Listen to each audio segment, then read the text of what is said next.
Sesuai request Jimmy via Saweria, hari ini Intan mau membahas salah satu pahlawan Tionghoa yang Intan yakin banyak dari teman-teman yang nggak tahu ini orang siapa.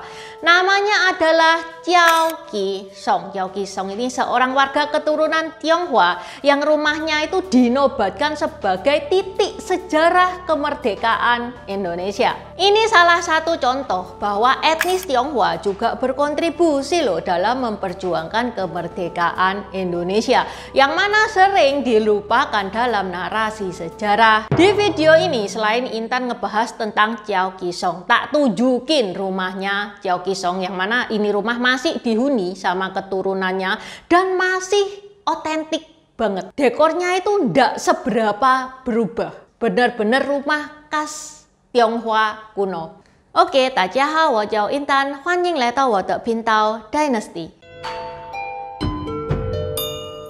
Baju yang Intan pakai ini custom marga ya, bisa custom nama marga teman-teman. Banyak yang ada kok, nggak usah khawatir. Kaos custom marga ini tersedia dalam berbagai efek. Yang Intan pakai ini glow in the dark, kalau malam keluar fosfornya. Ada juga yang efek rainbow, kalau kena cahaya keluar efek hologramnya.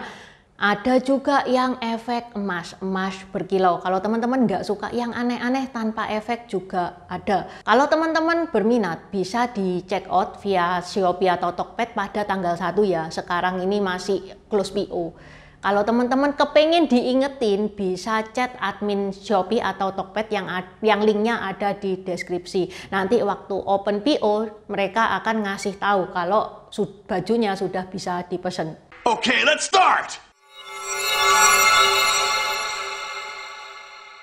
Chow Ki Song ini lahir pada tahun 1880. Chow Ki Song ini seorang petani yang menjalani hidup sangat sederhana. Dia tinggal di desa kecil di Rengas Dengklok, Karawang, Jawa Barat di tepi Sungai Citarum. Chow Ki Song punya 9 anak. Maklum, zaman dulu ya, banyak anak banyak rezeki. Nggak banyak data tentang Chow Ki Song ini. Cuman Chow Ki Song ini dikenal sebagai orang yang ramah dan memiliki hubungan baik dengan tetangga-tetangganya. Namanya petani, tentu saja dia punya ladang ya. Ladangnya ladang kecil. Nah, itu yang dia gunakan untuk memenuhi kebutuhan hidupnya. Dia bertani di ladangnya itu. Selain bertani, Chow Ki Song itu juga terlibat dalam usaha kecil-kecilan untuk membantu menopang kehidupan sehari-hari. Meski Chow Ki Song ini cuman rakyat jelata gitu ya, warga biasa gitu ya. Kepercayaan yang diberikan para pemuda kepada Chow Ki Song untuk menyediakan rumah bagi Bung Karno dan Bung Hatta menunjukkan bahwa Chow Ki Song ini figur yang dihormati di lingkungannya.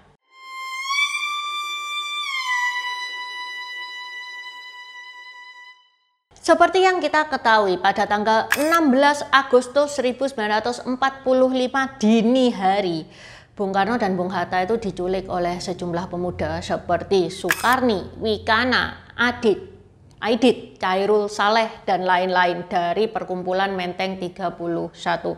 Mereka dibawa ke Rengas Dengklok pagi-pagi. Kenapa ya kok yang dipilih itu Rengas Dengklok? Karena Rengas Dengklok itu sebuah desa jauh banget dari keramaian kota yang nggak banyak dikenal orang juga. Dan yang penting ini Rengas Dengklok jauh dari pengawasan Jepang. Awalnya Bung Karno dan Bung Hatta itu ditempatkan di sebuah gubuk tua di Rengas Dengklok. Persis di pinggir kali deket sawah yang mana itu nggak layak banget untuk dihuni.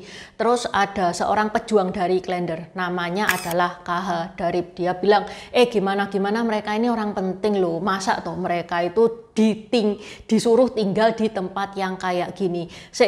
Di sebelah deket-deket sini ada orang Tionghoa. Orangnya itu baik, rumahnya itu juga layak untuk ditempati. Coba aku tak tanya, boleh nggak itu rumahnya ditempati? Rumah Chow Ki Song ini terletak di tengah kebun yang banyak babinya dan terpencil banget, yang mana ini lokasinya tidak menarik perhatian sama sekali. Dengan resiko besar, Chow Ki Song dan keluarganya itu akhirnya menerima Bung Karno dan Bung Hatta untuk tinggal di rumahnya. Iya, ini resiko besar loh. Kalau ketahuan Jepang ya hilang itu kepalanya Chow Ki Song dan keluarganya.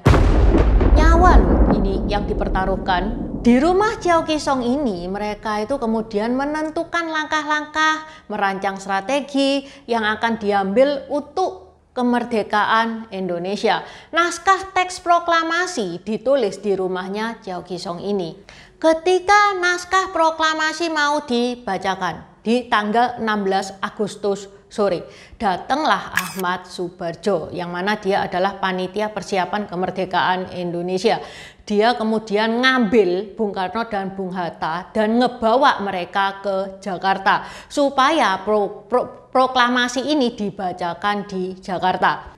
Proklamasi ini dibacakan dibacakan di Pegangsaan Timur nomor 56 pada besok harinya 17 Agustus 1945 di halaman rumah Laksamana Maeda, di teras rumah ya, jadi tidak terlalu besar tapi ya lebih mending lah, masih ada yang lihat daripada rumahnya Pak Chow Ki Song kan terpencil banget itu ya, tidak ada yang lihat sama sekali. Ya meskipun ada yang lihat itu cuman orang-orang penting doang, orang-orang yang tahu doang. Nggak sampai hingar-bingar kayak gimana, soalnya ini proklamasi kemerdekaan dilakukan dalam waktu yang singkat, nggak sampai preparation kayak gimana. Dan sembunyi-sembunyi juga kan ini dari Jepang.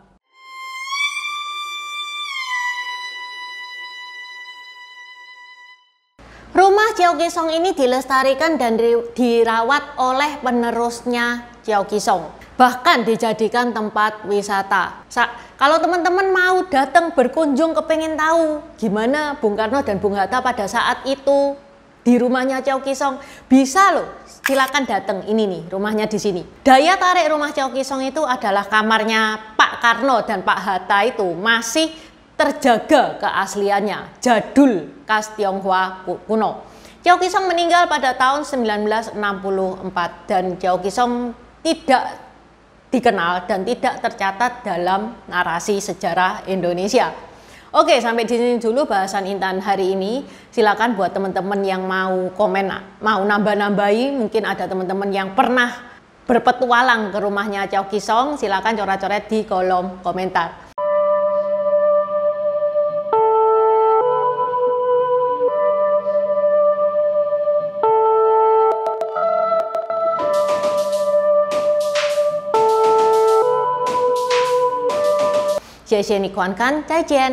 Buat subscriber baru, selamat datang. Terima kasih sudah menonton videonya Intan sampai habis. Intan sarankan buat teman-teman yang baru bergabung untuk nonton videonya Intan tentang pergantian dari dinasti ke dinasti. Ini nih videonya. Di deskripsi juga sudah Intan taruh, karena di video pergantian dinasti itu adalah basic dari semua videonya Intan. Itu yang pertama. Yang kedua, video pergantian dari dinasti ke dinasti ini bakal sangat membantu teman-teman kalau misalkan teman-teman itu nonton film-film Tiongkok yang kuno-kuno itu bakal sangat membantu banget, karena film-film Tiongkok itu nggak menceritakan secara jelas background kayak gimana. Terima kasih udah nonton channel ini sampai habis. Dukung aku terus berkarya dengan klik subscribe dan bunyikan lonceng di bawah ya guys.